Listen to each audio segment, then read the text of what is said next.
Sampling के दो method है, रैंडम सैंपलिंग और non random sampling. Random sampling में समग्र की प्रत्येक इकाई को सैंपल के रूप में चुने जाने का एक समान अवसर दिया जाता है। इस मेथड में हर आइटम की सैंपल के रूप में चुने जाने की पूरी पूरी संभावना होती है, क्योंकि इकाइयों को रैंडमली सिलेक्ट किया जाता है। सैंपल में कौन सी इकाई शामिल होगी, कौन सी नहीं, इसका निर्णय अनुसंधानकर्ता अपनी मर्जी से नहीं करता, बल्कि ये सब कुछ चांस पर छोड़ दिया जाता है, जैसे लक बाय चांस। ये मेथड वहां अधिक सुटेबल है जहां समग्र की सभी इकाइयां एक समान होती हैं। यह विधि पक्षपात रहित और कम खर्चीली है और काफी सरल भी है। रैंडम सैंपलिंग में सैंपल के लिए इकाइयों को दो तरह से चुना जाता है। पहला है लॉटरी द्वारा और दूसरा रैंडम नंबर्स की टेबल को यूज करके।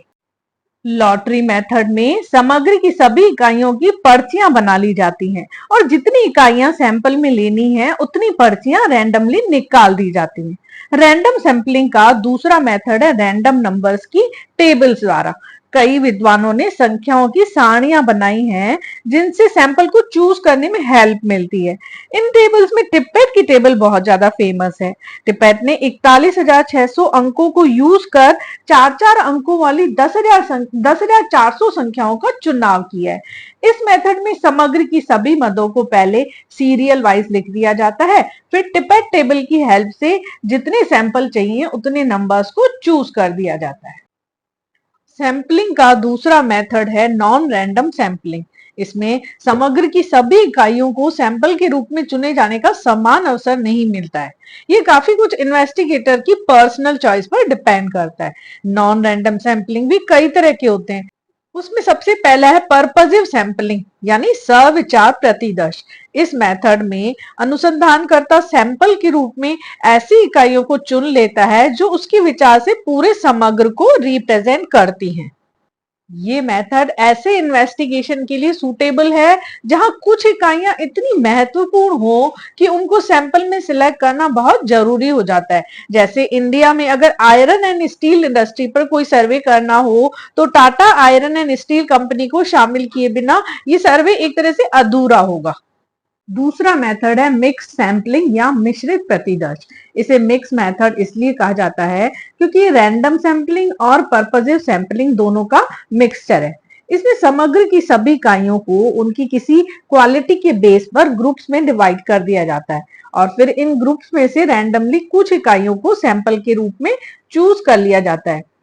फॉर एग्जाम्पल किसी स्कूल की 11th क्लास में कॉमर्स फैकल्टी के 50 स्टूडेंट्स हैं, जिसमें से 30 ने ऑप्शनल सब्जेक्ट के रूप में मैथ्स को चूज किया है और बाकी 20 ने इकोनॉमिक्स को। मान लीजिए किसी इंटर स्कूल एक्टिविटी के लिए इस क्लास में से 5 स्टूडेंट्स को चूज करना है, तो पहले पूरी क्लास को दो ग्रुप में डिवाइड कर दिया जाएगा। पहला ग्रुप मैथ्स का और दूसरा ग्रुप इकोनॉमिक्स का। इन दोनों ग्रुप्स में से 5 बच्चों को रैंडमली चूज कर दिया जाएगा।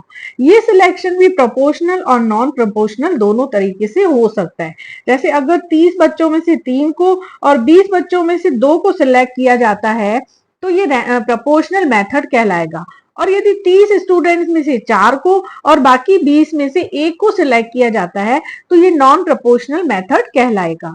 मिक्स सैंपलिंग मेथड को तब अप्लाई किया जाता है जब समग्र की सभी इकाइयां एक समान न होकर विभिन्न गुणों वाली हो। नॉन रैंडम सैंपलिंग का नेक्स्ट मेथड है सिस्टमैटिक सैंपलिंग।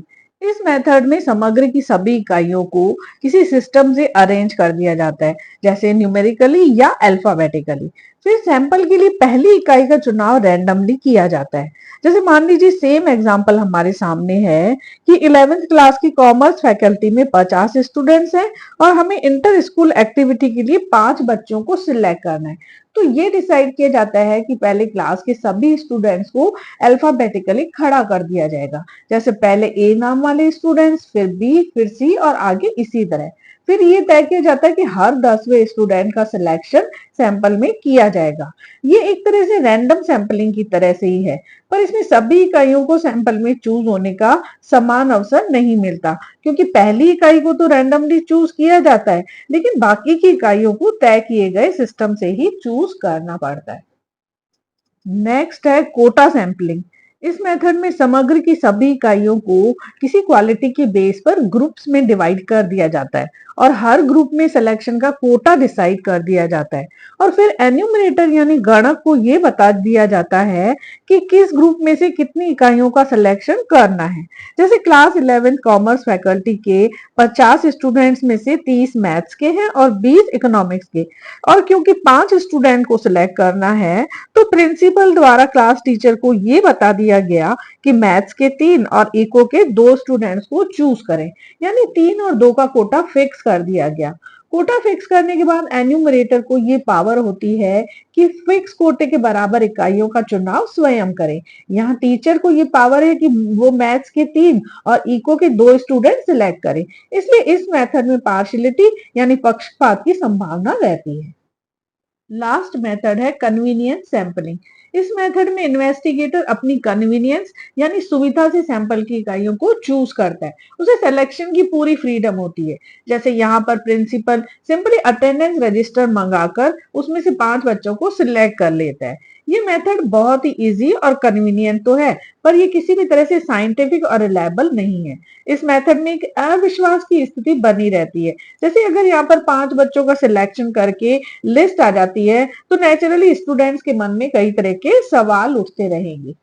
तो सैंपलिंग के लिए इनमें से किसी भी मेथड को अपनाया जा सकता है, लेकिन दो बातों का खास ध्यान रखना चाहिए कि एक तो यूनिवर्स को पूरी तरह से रिप्रेजेंट करने के लिए सैंपल का साइज परफेक्ट हो और दूसरा सैंपल का सिलेक्शन बायस फ्री यानी पक्षपात रहित होना चाहिए।